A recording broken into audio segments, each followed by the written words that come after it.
All right, CPA candidates, welcome. Today, we are diving deep into a topic that is absolutely critical for the BAR exam, connecting the dots between the big picture economy and a single company's bottom line.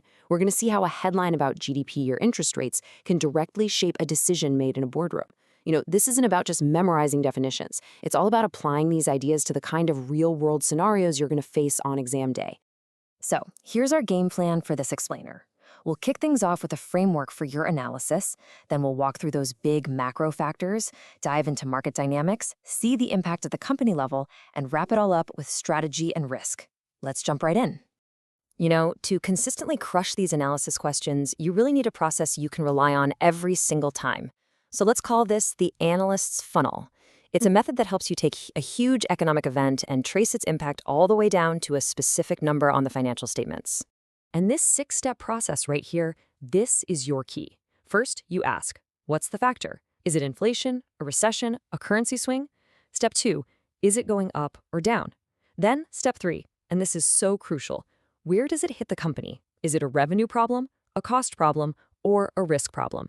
From there, it's a straight shot to assessing the profit impact, thinking about how management should react, and finally figuring out what it all means for future investments. We're going to use this framework for our whole discussion.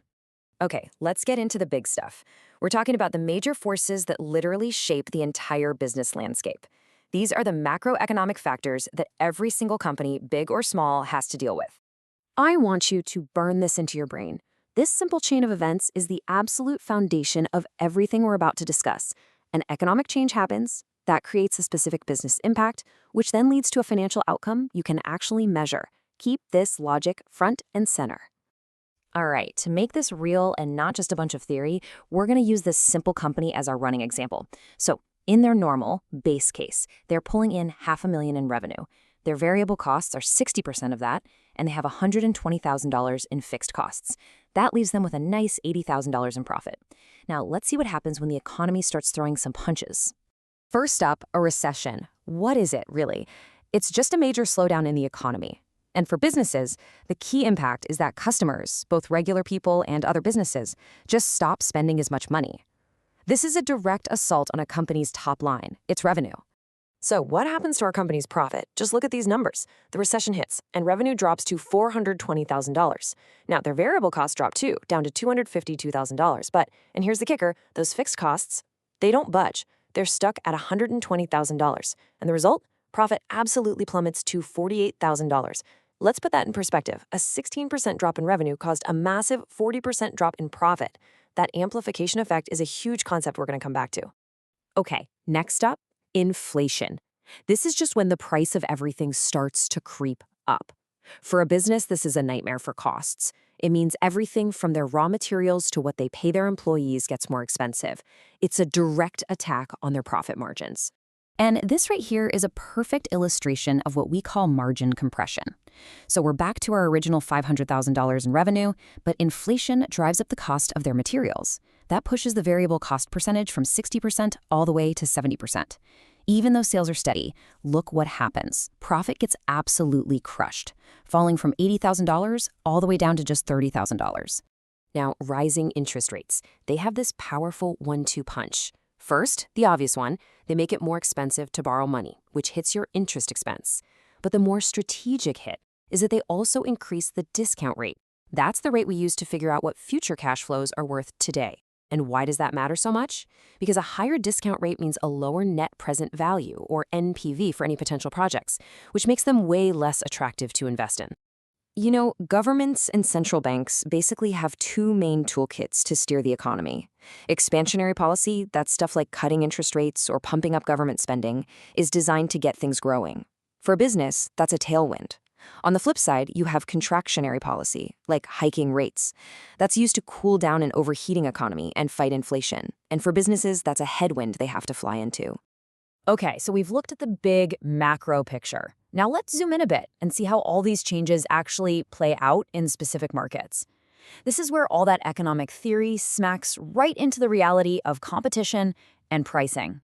Okay, listen up, because for the exam, this distinction is absolutely critical. A change in quantity demanded is simply you moving along the existing demand curve because your company changed its own price. But a change in demand, that's a shift of the entire curve. That's caused by some external factor, like a recession that lowers everyone's income. It's a subtle difference in wording, but a massive difference in meaning. This leads us right to a concept that is so central to business analysis. And, you guessed it, a big favorite on the exam: price elasticity of demand.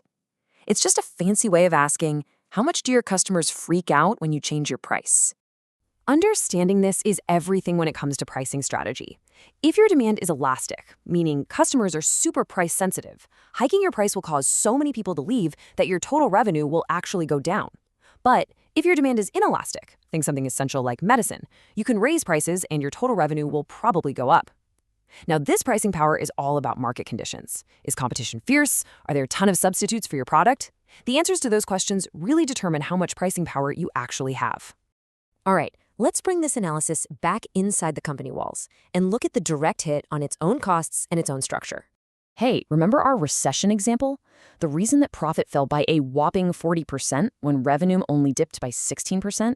That was because of something called operating leverage. The company's high fixed costs of $120,000 acted like a lever, just magnifying the pain of that sales decline right down to the bottom line.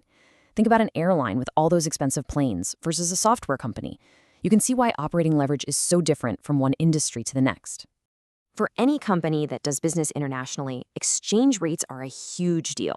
A strong local currency makes the stuff you sell overseas more expensive for your foreign customers, but it also makes the parts you import cheaper. And a weak currency, it does the exact opposite. And just remember, while our examples have been using these nice round numbers, the fundamental logic you'll see on the exam is always going to be the same.